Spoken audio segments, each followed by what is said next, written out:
Bom, gente, olha só, junho é o mês mundial da conscientização da infertilidade, problema que atinge cerca de 15% da população, segundo a Organização Mundial de Saúde. E você está enganado se pensa que esse é um problema só das mulheres. As chances de um casal ser infértil é igual entre homens e mulheres. Vamos entender mais sobre esse assunto na reportagem de Rafaela Schwinka. O sonho de ter um filho e ampliar a família estava quase se tornando algo distante. Foi um ano tentando de maneira natural, até que a Camila e o esposo partiram para tratamentos médicos. A gente fez a indução de ovulação, que é um método só com comprimidos, com hormônios, negativo. Inseminação artificial, que é um método onde colhe somente os espermatozoides, seleciona os melhores e coloca no meu útero, e o meu corpo tem que fazer o trabalho sozinho, também negativo. Esse processo da inseminação já tem uma série de hormônios, de injeções, que é num nível, hoje eu posso considerar que moderado, sabe? Até a reação no meu corpo é um nível bem moderado. E aí depois a fertilização in vitro, que foi quando nós fizemos 2 vezes.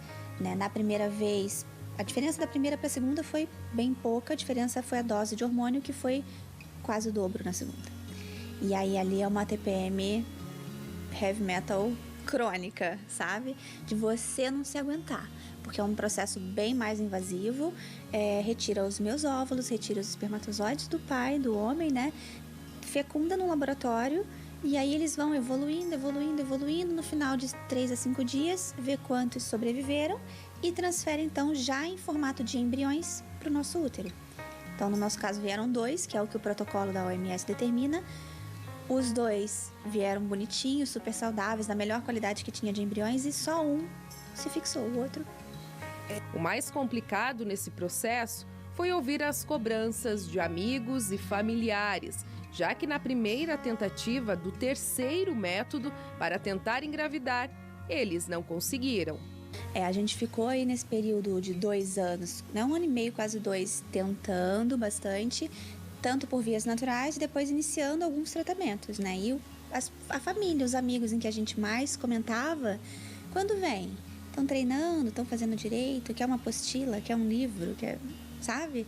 Vai demorar muito? Olha, tá passando da idade, Então, assim, tanto que quando a gente fez a primeira tentativa da fertilização in vitro, que já foi o terceiro tratamento na primeira tentativa, negativo, o resultado, a gente contou para nossos amigos mais próximos e família.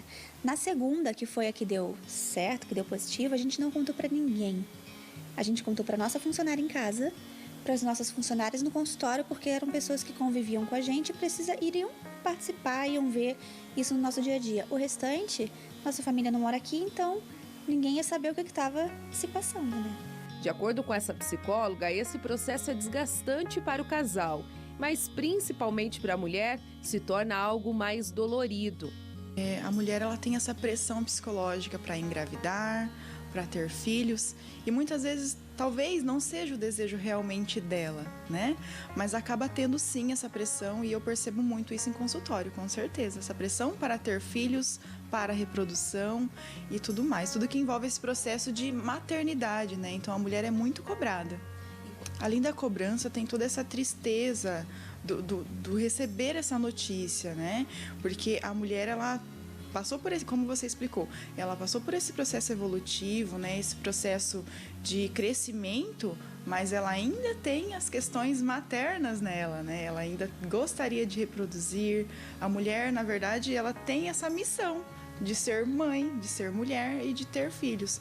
Então, quando de repente ela recebe essa notícia, tem esse choque, de realidade. Talvez no começo ali é a parte mais difícil, que nós damos o nome de luto. É uma fase de luto, é uma perda. No Brasil, estima-se que aproximadamente 2 milhões de casais venham apresentar algum tipo de dificuldade ao longo de suas vidas reprodutivas. A gente sabe que em torno de 15 a 20% de todos os casais têm algum tipo de dificuldade para engravidar. E isso, hoje, a gente sabe que 40% das vezes é em função de alguma alteração da mulher, em 40% das vezes é uma alteração no homem, e em 20% pode ser ambos que têm essa alteração.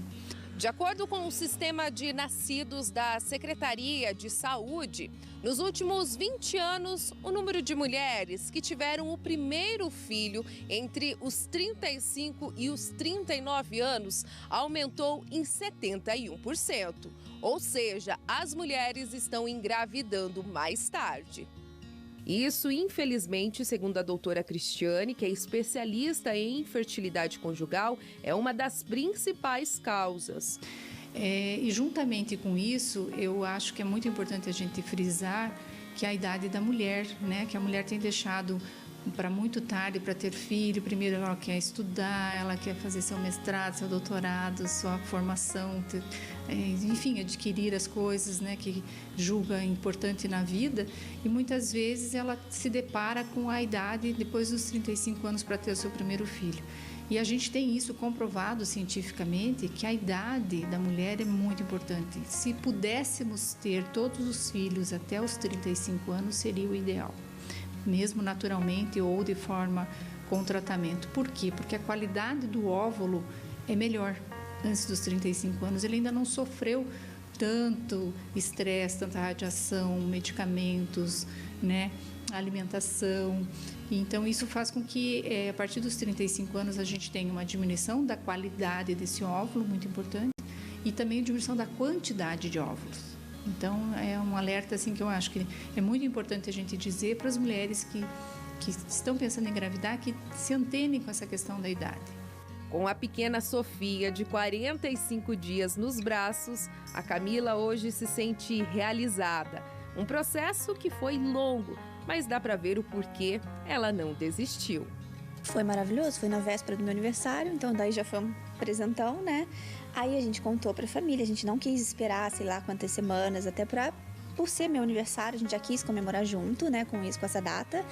E a gente, desde o início, naquela cautela, será que vai dar certo? Será que vai chegar até o final? Né? A gente, por mais que a gente fale assim, tá tudo ótimo, tá tudo maravilhoso, a gente sempre fica naquele, sabe? Mas e se acontecer alguma coisa? Tem que fazer tudo de novo. Acho que o meu maior medo era ter que fazer tudo de novo caso não desse certo, entendeu?